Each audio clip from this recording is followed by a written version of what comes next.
I am the strongest man on earth. I am also someone with a master's degree in exercise physiology. I've worked with many athletes up to coaching people to World's Strongest Man.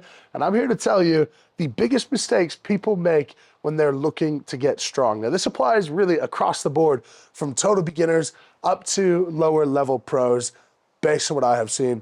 Here is my list. The number one thing is rushing the process. Getting strong is an extraordinarily long process. It's frustrating, but patience is a virtue. You're going to improve, you're going to plateau, you're going to improve again.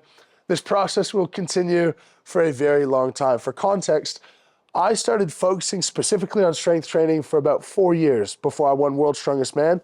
But what that story doesn't tell you is that for about 10 years before I won World's Strongest Man, I loved to go into the gym and lift really heavy. I was doing heavy compound lifts for 6 years, 7 years before I committed to actually doing strongman, and then I started to excel.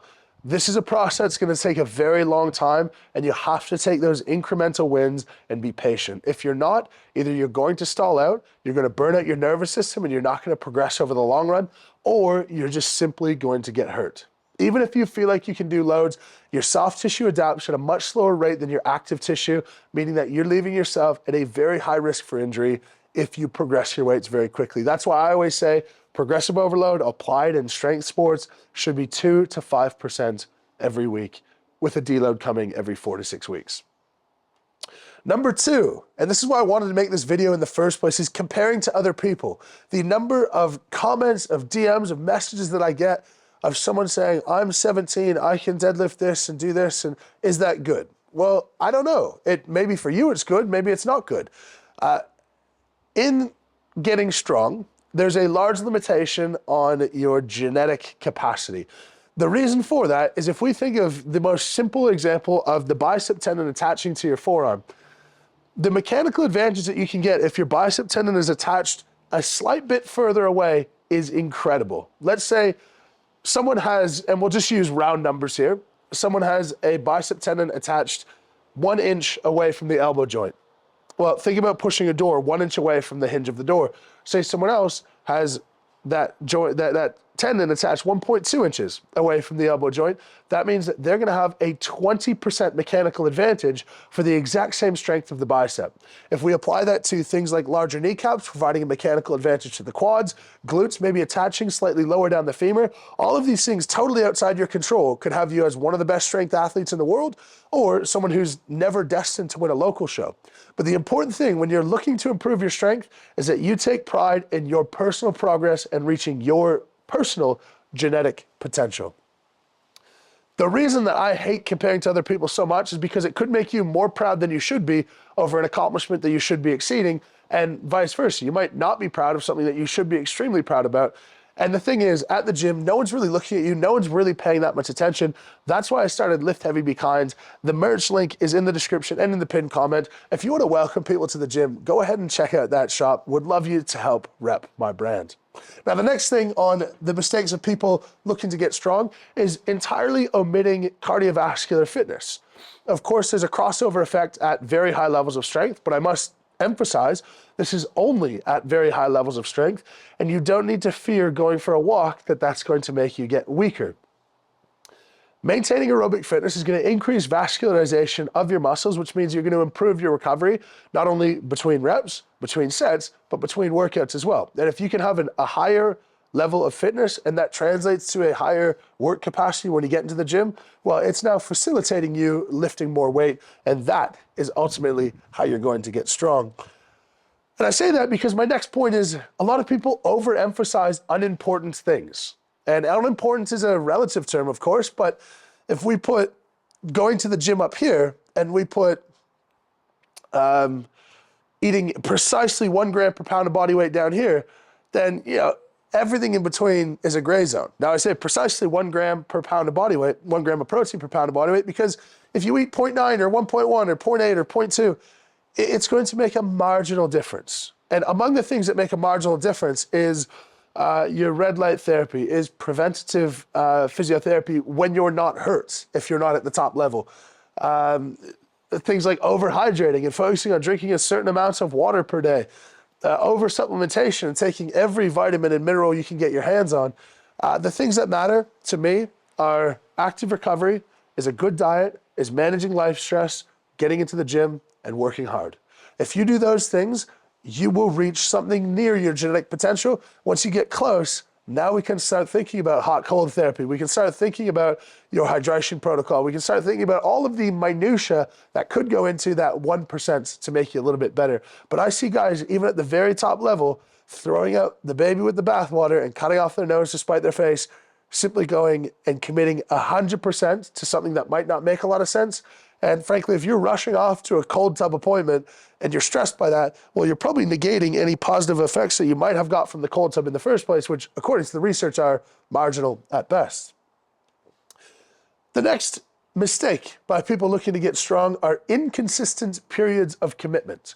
This is a decades-long process if you truly want to get strong, and you just can't be missing workouts. You can't be skipping the gym.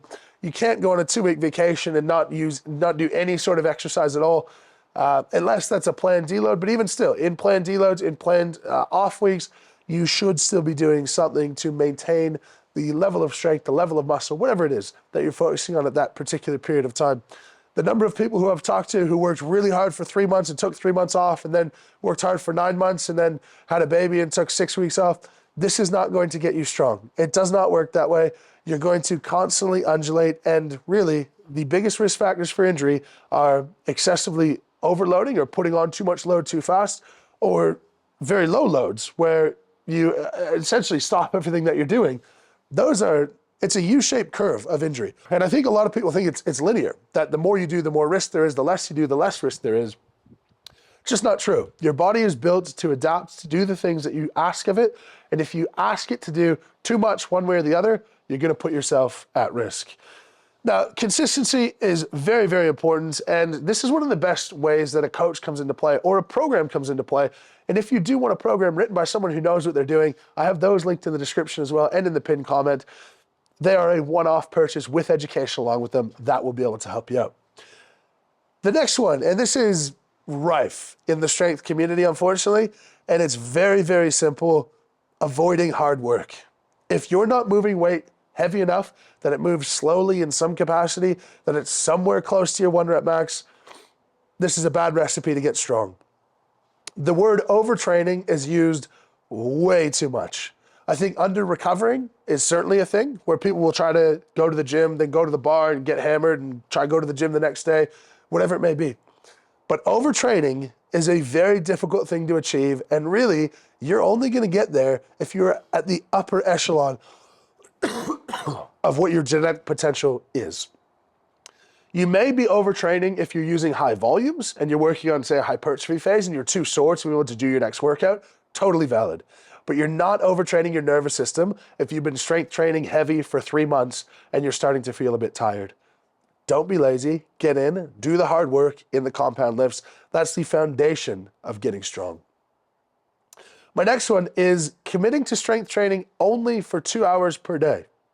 I'm not saying you have to do longer gym sessions than that, but if you're trying to make yourself and you're trying to cause this physiological adaptation in your body, you're not going to get there if all you do is go to the gym and you have no other behaviors that are congruous with you getting stronger. In a perfect world, we're timing out our meals relatively well. We're spacing them out through the day so that we can absorb the nutrients properly, put them to use. We're going on a walk for active recovery every day. You're hitting 10,000 steps. You're minimizing your life stress. You're getting to sleep at a good time. You have a good sleep routine that's going to promote high quality sleep and as much sleep as you can comfortably possibly do. Those things are all equally important to going to the gym.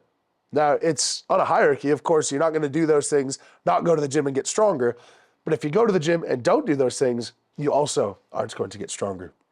Next up is overcomplicating nutrition. This is my number one question I get asked, and I hate to answer it. People go, what do you eat in a day? I've put out those videos before. If you want to check it out, the most recent one is here. But it's really not that difficult. I start 1 gram of protein per pound of body weight. Then, for me, I go about 800 grams of carbohydrates a day. I fill out the rest with healthy fats. I work with Stan Efforting, and if you saw my nutrition plan, you would not be flabbergasted. You would not be floored. You would not be surprised. It's all relatively straightforward stuff. Now, it's straightforward principles applied very well, But all you need is the straightforward principles, especially if you're not at the very top of your game. I'm talking to you as the number one on the planet. If you are number 500,000, don't worry about doing these extra little things with your nutrition. Don't worry about too much extra supplementation. Now, the one thing I do love is if you have a protein shake, have some minerals with that. That's going to help you out. I personally have a beef organ product that I've come up with myself. If you want to check that out, we'll put that in the description. But really, you don't need to do that much extra. Make sure you're getting your macros in. Don't eat like a child, and you'll be getting your micronutrients in, and you're going to be in a really good spot to physically prepare yourself for your training. Next up is using too many machines. I think this kind of comes in along with being a bit lazy. Machines are great, but they're great only to get better at the machine. You're not really going to see someone do a machine bench press and all of a sudden their bench press blows up because there's a technical component.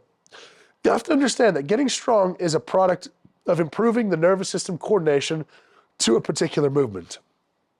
If you're doing anything too different from that movement, there's no chance that you're going to be able to improve that movement itself. This is only useful, machines are only useful if we're trying to build muscle in a particular movement pattern, but you have to then go through a period of time where you have to relearn, reintegrate yourself back into the actual movement you'd like to do. Yes, a shoulder press machine is going to help out with your shoulder pressing power, but only after you go through a period of time where you're learning how to use that on whatever implement you're looking to use it on. My last tip is too many people are looking for the secret tip. Get into the gym, work hard, stay consistent, eat relatively well, and take care of the things that matter. If you do those things, you're well on your way to becoming the strongest version of yourself. And whatever that is something to be proud of because you're on your own journey. You don't compare to me, you don't compare to your little brother, you don't compare to anyone you've seen on social media, you compare to you and where have you been in the past and what direction are you headed. Get yourself headed in the right direction and the world's your oyster.